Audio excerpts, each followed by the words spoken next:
Welcome to my video lecture. I am Dr. A. Velmurugan, Associate Professor, Department of Mechanical Engineering, Government College of Engineering, Chettikare, Dharmaburi. In this video lecture from upcoming semester, Thermal Engineering 1, Unit 3, Internal Combustion Engine and Combustion. From Module 1, we can discuss about the classification of the internal combustion engine and also what are the important components used for the internal combustion engine. From Module 2, we can discuss about the 4-stroke cycle operation in the SI engine and 4-stroke cycle operation in the CA engine and 2-stroke cycle operation in the SI engine, and also we can discuss about the wall timing diagram and the port timing diagram for the internal combustion engines. So from this slide, we can discuss about the working principles of the 4-stroke spark ignition engine or petrol engine. In 4-stroke engine, the cycle of operation is completed in 4-stroke of the piston or 2 revolution of the crankshaft. The cycle of operation consists of following 4-stroke, that is a suction or intake stroke, compression stroke, expansion or power stroke, and the exhaust stroke. So based upon the figure, we can clearly mention from the cylinder, piston rings, connecting rod, crankshaft, inlet valve, exhaust valve, and spark plug. From the based upon the 4-stroke cycle SI engine principles of operation, that is a suction, compression, combustion, expansion, and the exhaust. From the suction stroke, that air fuel molecules are enter to the combustion chamber in the inlet valve. From the time that the piston is moving from top dead center to bottom dead center, the next stroke is compression stroke. From the compression stroke, that the inlet valve and exhaust valve will be closed. From the piston is moving from bottom dead center to top dead center. From here, the air fuel molecules are present. The air fuel molecules are compressed. From the next one is with the help of the spark plug. The spark will be quenching all the hydrocarbon molecules. The combustion will be started. The next stroke is expansion stroke. From here, from the piston is moving from top dead center to bottom dead center. From the power stroke, only we can get the energy. The energy will be stored on the flywheel. The next stroke is the burned molecules are escaping, goes to the atmosphere. For the time, the exhaust valve will be opening. From here, the piston is moving from bottom dead center to top dead center. Next slide, we can discuss about the ideal actual cycle for the spark ignition engine. As I discuss about the from unit 1, that is a auto cycle. From that auto cycle is generally, that is we can tell about the constant volume cycle. From this figure, we can discuss about the ideal PV diagram and actual PV diagram. From the ideal PV diagram, the piston is moving from bottom dead center to top dead center. That is a process 1 and 2. That is a isentropic compression process. From the process 2 to 3, that is a constant volume heat addition process. From the process 3 to 4, that is a isentropic expansion process. From the process 4 to 1, that is a constant volume heat rejection process. But in the actual PV diagram, it is not happen. But in the actual, from the theoretical PV diagram, that is valve is opening from TDC to BDC. But in the actual condition, that is inlet valve is opening from before TDC. From process 1 and 2, that is a suction stroke. From process 2 to 3, that is isentropic compression process. From here, from the point the ignition, that with the help of the spark plug, the spark will be ignited. From here, the process is constant volume heat addition process. From this point, the end of the combustion. Next process is, that is isentropic expansion process. After completion of the expansion process, the exhaust valve will be opening. The burned gases are escaping, goes to the atmosphere from the before TDC. From the process, we can clearly mention from the process, from the suction stroke, the air fuel mixture is entered to the combustion chamber. The piston is moving from downward direction. The next stroke is the air fuel mixture is compressed. That the piston is moving from bottom dead center to top dead center. With the help of the spark plug, the spark will be quenching the hydrocarbon molecules. The piston is moving from TDC to BDC. Next, the burned gases are escaping, goes to the exhaust valve. The exhaust valve will be opening. The piston is moving from bottom dead center to top dead center. So from this slide, we can discuss about the 4-stroke cycle compression ignition engine or CA engine principles of operation. From the CA engine principles of operation, there is a 4-stroke. First stroke is suction stroke or intake stroke. Second stroke is compression stroke. Third stroke is expansion or power stroke. The fourth stroke is exhaust stroke. From the suction stroke, that the atmospheric air is entered to the combustion chamber with the help of this inlet valve. That the air is entered to the combustion chamber. How the air is entered to the combustion chamber, means from the combustion chamber, that is a below atmospheric level, then only the inlet, the atmospheric air is entered to the combustion chamber. From the suction stroke, the inlet valve is opening, the piston is moving from top dead center to bottom dead center. The next stroke is compression stroke. From that compression stroke, the both inlet valve and exhaust will be closing. From the end of the compression stroke, with the help of this fuel injector to inject the fuel, this fuel droplet will be penetrating the high temperature and high pressure air is available in the compression chamber. That is self ignition will be started, automatically the combustion will be started. For that condition, the compression stroke and expansion stroke, the both the valves will be closed. The next stroke is exhaust stroke. The burned gases goes to the atmosphere. The exhaust valve will be opening. The piston is moving from bottom dead center to top dead center. From this slide, we can discuss about the actual cycle and ideal cycle from the CA engine. From the actual cycle, from the process 1 and 2, that is isentropic compression process, the piston is moving from bottom dead center to top dead center. Next, from the process 2 to 3, that is a constant pressure heat addition process. From the process 3 to 4, that is a isentropic expansion process. From the process 4 to 1, that is a constant volume heat rejection process. But in the actual cycle, that inlet valve is opening from before TDC. From process 0 to 1, that is inlet valve is opening. From here, the process 1 and 2, that is a isentropic compression process. After completion of this process, from the point 2 to 3, that is a constant pressure heat addition process. From the point 3 to 4, that is isentropic expansion process. From the point 4, that the exhaust valve will be opening. The burned gases goes to the atmosphere. From that exhaust valve is opening. After completion of that, from the 4 to 0, the exhaust stroke is happened. So next slide, we can discuss about the single cylinder 4-stroke SI engine animation video and working of the 4-stroke SI engine, the multi-cylinder engine. From the single stroke, as I told about earlier, there is from the SI engine, that is a suction, compression, combustion and exhaust. From the suction stroke, the air fuel molecules are entered to the combustion chamber from the way of inlet valve. Next stroke is compression stroke. From the compression stroke, that inlet valve and exhaust valve will be closed. The piston is moving from bottom dead center to top dead center. With the help of the spark plug, the spark will be quenching all the hydrocarbon molecules. The combustion will be started. So from the spark plug, how to get the high voltage? Because of with the help from the battery, we having that 6-volt battery or 12-volt battery is used for the 4-stroke engine. From that 6-volt or 12-volt, with the help of this primary and secondary coil or battery ignition system, we get the 20,000 to 30,000 voltage. From here, the inlet valve and exhaust valve is opening with the help of this cam shaft, and also the camshaft and the crankshafts arrangement is used with the help of this timing gear adjustments. Based upon the timing, that is the inlet valve is opening and inlet valve is closing, and exhaust valve is opening and the exhaust valve is closing, and also spark also occur on the from the internal combustion engines. So next video, we can see about the multi-cylinder engine. From the multi-cylinder engine, the same operation done from the single cylinder engine, that is suction, compression, expansion and exhaust. The only difference is that the firing order. So from that firing order is from the first cylinder fire will be happen, means the next fourth cylinder, next third cylinder and second cylinder, it will be happen on the sequence of operation. From already I told about it, from the multi-cylinder engine is a inline cylinder engine. So next slide, we can discuss about the comparison of spark ignition engine and compression ignition engine. From the spark ignition engine is the basic cycle is Otto cycle or constant volume heat addition cycle, but in the CA engine is diesel cycle or constant pressure heat addition cycle. From SA engine, we can using the fuel is gasoline, but in the DCA engine, we can using the fuel is diesel.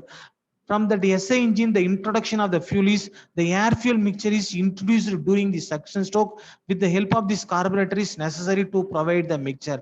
But it will be the carburetor is used from the olden days around 20 years back. Nowadays we can using the from the multi-cylinder engine for the SA engine, means that is a MPFI mode, that is a direct method, or GDI, that is a gasoline direct injection method, with the help of this fuel injector to inject the fuel. But in the CA engine, we can using the fuel fuel is directly injected into the combustion chamber. With the help of this fuel pump and injectors are necessary. From the SA engine, we control the load control. That is, a throttle will be controlled. The quantity of the mixture should be introduced. But in the CA engine, the quantity of the fuel is regulated in the pump. From the pump, that is a booster pump, from the injector to inject the fuel. From that injection pressure is around 220 bar. From the crank angle is 23 degree. That is a from that CA engine. That is regularly the fuel will be injected from the 220 bar, the fuel droplets. But the air quantity is not controlled in the CA engines. From the ignition is required from the SA engine is ignition system with a spark plug in the combustion chamber. But in the CA engine, the ignition system and spark plug is not necessary. From the self ignition is occurs due to high temperature of air because of high compression. But in the SA engine, the compression ratio is value is 6 to 10. The upper limit is fixed by antenna quality of the fuel. But in the CA engine, the compression ratio is 16 to 20. Upper limit is fixed by weight increasing of the engine. So sometimes from the R&D purpose, we can using the varying the compression ratio. From the speed of the engine, from the SA engine is high speed engine is used, but in the CA engine we can using for the low speed engine. From that weight capacity from the SA engine is lightweight, but in the CA engine is heavyweight capacity. From the thermal efficiency of the SA engine is because of lower compression ratio of the thermal efficiency that can be obtained in the lower. But in the SA engine, the compression ratio is 6 to 10, but in the diesel engine is 16 to 20. Because of we get the higher compression ratio, the thermal efficiency that can be obtained is higher. So next slide, we can discuss about the two-stroke in the spark ignition engine. In two-stroke engine, the cycle of operation is completed. The two-stroke of the pistons are one revolution of the crankshaft. During the stroke, there are 5 events to be completed: suction, compression, combustion, expansion, and exhaust. From the two-stroke engine, the suction is accomplished by the air charge compressed in. No piston strokes are required for the suction and exhaust operation. From the two piston strokes are required only for the complete cycle from compression and expansion or power stroke. From this figure, we can detailing know about what will be happen on the two-stroke engine. From the cycle of operation in the two-stroke engine, that is a suction, compression, expansion, and exhaust. From the suction stroke, from that two-stroke engine, we can tell about the port, inlet port, transport port, and exhaust port. From the inlet port, the air fuel molecules are entered to the inlet port. That fuel molecules goes to the crankcase, bottom of the crankcase.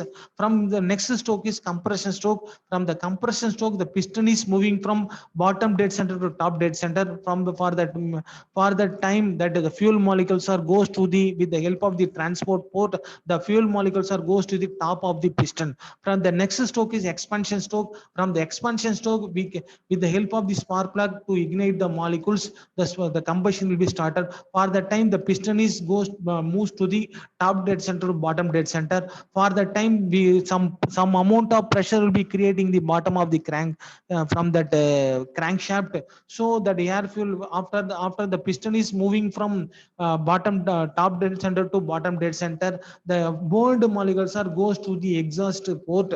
That is after that the fresh charge of some amount of air fuel molecules are goes to the top of the piston. That molecules are sometimes it will be escaping, goes to the exhaust port. That is 10 to 20% the air fuel molecules are goes to the exhaust port. That is known as a scavenging process. From, as I told about the earlier, from the two-stroke engine, from the suction, the exhaust stroke, we need not record for the piston movement, but the compression and expansion stroke we record the piston movement. From this figure clearly shown, from the upstroke movement, the piston is that from intake and ignition will be happen. From the piston is go downward movement, that is a compression, the exhaust will be happen from through stroke engine. That clearly we can show from the two-stroke engine, from the inlet port, the air fuel molecules are enter to the bottom of the crankcase engine. After that, fuel molecules are, with the help of this transport port, the fuel molecules are goes to the top of the piston. With the help of the spark plug, from the timing of the expansion stroke, the spark will be quenching all the hydrocarbon molecules. After that, the burned molecules are goes to the exhaust port. Again the cycle is repeated. The fuel molecules are fresh charged, fuel molecules are goes to the top of the piston. So next slide, we can discuss about the comparison of 4-stroke and 2-stroke engine. From 4-stroke engine, we can one power is attained in the every 2 revolution of the crankshaft, but in the 2-stroke engine, one power is obtained in the each revolution of the crankshaft. It gives the non-uniform torque on the crankshaft. From the 2-stroke engine, it gives the more uniform torque in the crankshaft. But in the 4-stroke engine, we required heavier flywheel, but in the 2-stroke engine, we required lighter flywheel. From that 4-stroke engine, we can using the valve and valve mechanism to allow the charge. But in the 2-stroke engine, there is no required for the valves, but only the ports are used to allow the charge. From that 4-stroke engine, we required the more space is required, but in that 2-stroke engine, space required to be less than that of 4-stroke engine. That 4-stroke engine, the mechanical efficiency is less due to large number of moving parts, but in that 2-stroke engine, it has more mechanical efficiency. But in the 4-stroke engine, the volumetric efficiency is more, but in the 2-stroke engine, the volumetric efficiency is very less. But in the 4-stroke engine, the thermal efficiency is very high, but in the 2-stroke engine, the thermal efficiency is very low. And also from the 4-stroke engine, low rate of wear and tear, but in the 2-stroke engine, the high rate of wear and tear. So next slide, we can discuss about the wall timing diagram. That wall timing diagram is the graphical form of representing the timings in terms of the corresponding crank position at which inlet and exhaust valve is open and closed. The crank position and sequence are described with reference to the nearest dead center. That is a TDC is represented for top dead center, or BDC represented for bottom dead center. What is the necessity used for the wall timing diagram? At the time of every overhauling and repairing, the engine parts are dismantled or reassembled. After such reassembling, the wall timings to be verified with the manufacturer recommendation. That is the original settings. The wall timings are adjusted using the valve tapers if required. The wall timings are also to be periodically verified with the original settings because of the wear and tear of the elements of the valve mechanism. So the very important, that is the valve timing is very important from the overhauling condition and repairing conditions. And also we should monitoring the wear and tear and the piston movement, and so that's why we can regularly monitoring the valve timing settings periodically. So from this figure, we can clearly mention the valve timing diagram from the 4-stroke engine. From that theoretical valve timing diagram from the 4-stroke Otto cycle engine, that valve is opening from TDC to BDC from 180 degree. The valve is opening from inlet valve is opening from 180 degree, and the inlet valve is closing from 180 degree, and the exhaust valve is opening from 180 degree, and exhaust valve is closing from 180. But theoretically it will be happen, but in actual condition it does not happen. From the actual condition, what will be happen from that inlet valve is opening from before TDC from the crank angle of 25 degree.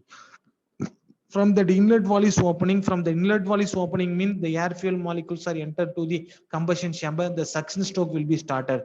After completion of the suction stroke, the inlet valve will be closing from the crank angle of 25 degree. That is a before TDC. Before TDC. After BDC. After the inlet valve is closing, next stroke is compression stroke will be started.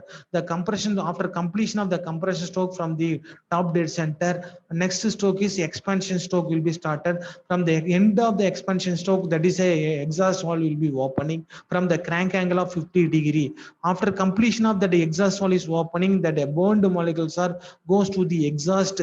From that before TDC, after TDC, the exhaust will be opening from the crank angle 15 degree. From here, the fuel injection is started and the fuel injection is closing from the crank angle. The fuel injection is started from the before TDC 5 degree, and fuel injection is closing from that is a crank angle from 15 degree. And also very important point is valve overlapping period. The valve overlapping period is, that is inlet valve is opening and exhaust valve is opening. That period is known as a valve overlapping period. So next slide, we can discuss about the port timing diagram.